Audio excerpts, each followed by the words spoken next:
Kali ini gue ingin membahas karakter penting dalam cerita Fate series. Seorang penyihir yang awalnya pengecut dan malah jadi keren sekarang. Weaver Velvet, aka Lord Elmeloy II. Oke. Weaver adalah mahasiswa dari Clock Tower dan gak terlalu menonjol dari segi prestasi maupun bakat. Dia berasal dari keluarga penyihir yang biasa aja, dan bahkan gak serius dalam mempelajari Magecraft. Weaver adalah orang pertama kali yang mempelajari dengan benar, dan dia lumayan berbakat di antara orang-orang di kampungnya. Dia kemudian menggunakan semua warisan dari keluarganya untuk mendaftar di Clock Tower dan menjadi mahasiswa dari Keynes. Sayangnya dia nggak berbakat di mata Keynes, dan Keynes menganggap dia cuma bakalan jadi orang biasa aja. Ya mau bagaimana lagi ya, keluarganya aja nggak seriusin Magecraft, makanya di kelas dia sering dibully tuh. Dia digambarkan sebagai frog in the well, orang yang dikurung di dalam suatu lingkungan yang membuat dia berpikir dia hebat. Namun setelah dia keluar, dia malah nggak bisa apa-apa di sana. Dia ikut ke Holy Grail War untuk membuktikan dirinya, dan bahkan mencuri katalis Keynes, potongan jubah dari Alexander the Great.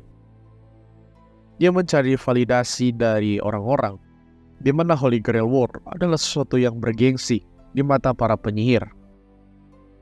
Dia kemudian memanggil Alexander the Great, aka Iskandar, sang raja penakluk, dengan Class Rider. Ini adalah turning point dalam hidupnya, di mana dia bertemu dengan Alexander, yang akhirnya membuat dia melihat separah apa perang para penyihir dengan segala twist yang ada di dalamnya. Dia yang awalnya pengecut, menjadi orang yang memiliki ambisi dan ingin berubah menjadi yang lebih baik. Dia ingin mengikuti jejak dari Alexander, dan suatu saat nanti dapat membuktikan dirinya sebagai penyihir yang hebat. Dia berkelana ke berbagai tempat di dunia, dan utamanya ke tempat seperti makam Alexander di Babilonia, yang menjadi tempat peristirahatan terakhirnya. Dia kemudian bertemu dengan Rhaenys, adiknya Keynes, yang akan menjadi Lord Elmeloy di masa depan. Dia meminta Weaver untuk menjadi Lord sementara, sampai Rhaenys cukup dewasa untuk mendapatkan posisinya. Weaver setuju dengan tawarannya, dan hitung-hitung buat balas budi ke Keynes lah.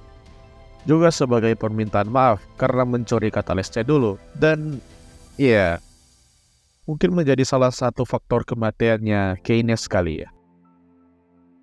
Mulai dari situlah dia menjadi Lord Elmeloy itu dan mengajar di Clock Tower. Kalau untuk soal kemampuan dan pengetahuan, jelas Weaver udah lebih baik dari dirinya yang dulu. Namun sayangnya, dia memang gak memiliki bakat, jadinya dia jago dalam teori doang. Ini membuat dia sering beraksi dengan murid-muridnya, karena memang dia lemah, tapi otaknya jenius. Awalnya cukup berat buat dia, karena dia awalnya dikenal sebagai murid yang paling bodoh, dan reputasinya buruk. Dia kemudian berjuang, dan lumayan impactful di Clock Tower, dengan teori dan terobosan barunya. Kalau kalian penasaran sejenis apa otaknya, kalian bisa lihat di Lord Elmeloy II Case File, di mana itu adalah anime detektif, di mana Weaver adalah detektifnya yang berusaha untuk memecahkan misteri dalam beberapa kasus. Kasusnya ini bukan kasus sembarang pula. Dia kenal dengan banyak keluarga penyihir, seperti Edelfelt, Igmelenia, Lerman, dan Tosaka. Mereka jadi muridnya di Modern Magecraft Theory, sebuah kelas yang dulunya diajar oleh Keynes, tapi diambil alih oleh Weaver sekarang. Mungkin ini bedanya dia dengan dosen lain. Dia dan murid-muridnya cukup dekat, karena mungkin Weaver memiliki pikiran yang lebih terbuka di antara dosen lain. Dan bahkan dia nggak menganggap idealisme Shiro sebagai sesuatu yang benar-benar salah, atau konyol, atau sesuatu yang bisa dicemooh gitulah. Dia masih memiliki trauma dengan Holy Grail War, seperti wajahnya Artoria yang masih menjadi traumanya, Makanya dia menyuruh Grey untuk menutupi wajahnya. Dia kemudian bersama Rin membongkar Holy Grail di Fuyuki karena Holy Grail sudah rusak dan korup dan gak bisa dipakai lagi untuk mengabulkan keinginan pemenangnya. Ini adalah langkah yang bisa dibilang berbahaya, di mana ini menentang Clock Tower dan Mages Association, di mana mereka nggak tahu soal Angra Mainyu dan bahkan masih ingin melakukan Holy Grail War lagi. Setelah insiden Holy Grail War keempat, Waver ingin bertemu dengan Alexander lagi dan ingin mengikuti Holy Grail War lagi. Namun, dia merelakan slot untuk menjadi master karena ingin mengejar Dr. Heartless yang ingin melakukan sesuatu dengan roh Alexander.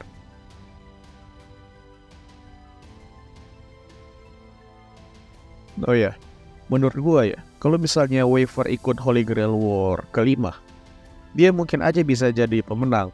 Mengingat di Holy Grail War kelima, yang berpartisipasi itu kebanyakan orang-orang yang gak terlalu berpengalaman lah. Ada Rin, ada Shiro, ada Shinji, terus si Kuzuki. Oh iya, gue sih agak bingung ya.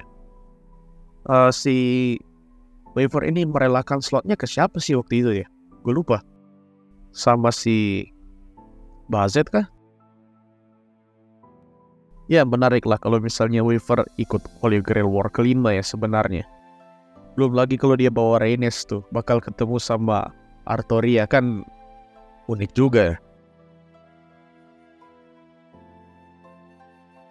Dia ada di beberapa cerita di timeline lain seperti Fate Kaleid, Fate Stranger Fate, dan Fate Apocrypha.